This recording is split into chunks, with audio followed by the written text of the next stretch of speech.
Yo mga Noy, magandang umaga sa inyo lahat. And eto, magbibigay lang tayo ng konting updates. So this is our season. Ito yung trade deadline na special natin. Every year, alam niyo naman, lagi tayong merong mga tidbits regarding sa mga NBA rumors. So umpisahan natin ngayong umaga regarding sa kay Joel Embiid. Okay. Available na si Joel Embiid via trade, kaya lang uh, ang balita ko is they're not giving Joel Embiid for like a Luka Doncic acquisition ng Lakers.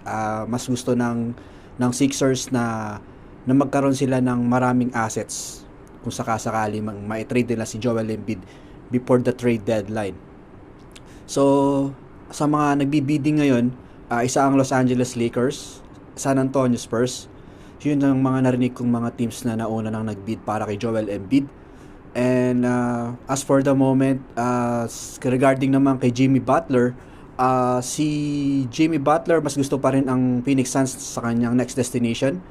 Pero yun nga lang, yung mga assets na gusto ng Miami Heat is ayaw ni Pat Riley.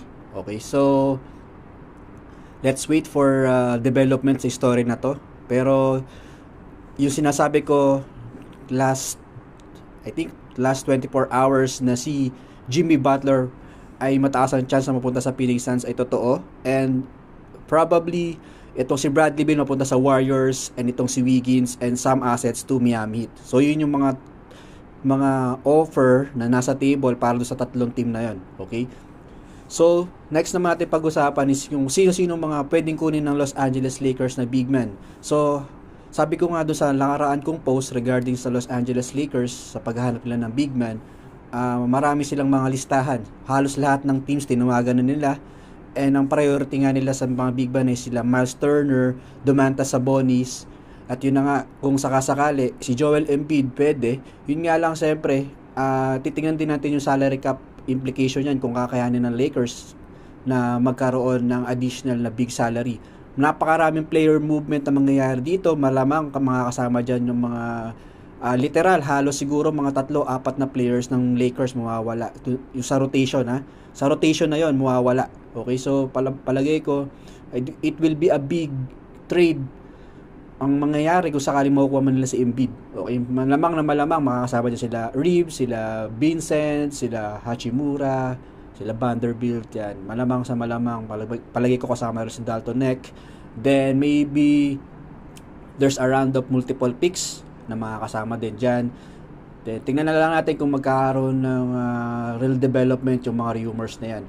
So, yun. Ito na yata yung pinaka-craziest trade deadline na na-cover natin dito sa page, and sana magkaroon pa ng mga developments, mga real developments sa mga susunod na araw. So malapit na yung trade deadline, and sabi ko sa inyo I think last year pa yon, December, magiging seller talaga yung mga veteran team dito ng mga superstar nila, kasi nga they're thinking for their future.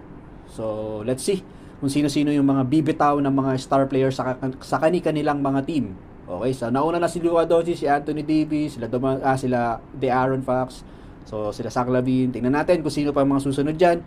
Pero palagay ko, marami pang players dyan ang magkakaroon ng bagong koponan, lalo-lalo na sa mga all-star ng NBA. So, yun na. Maraming salamat, and God bless you all, boss.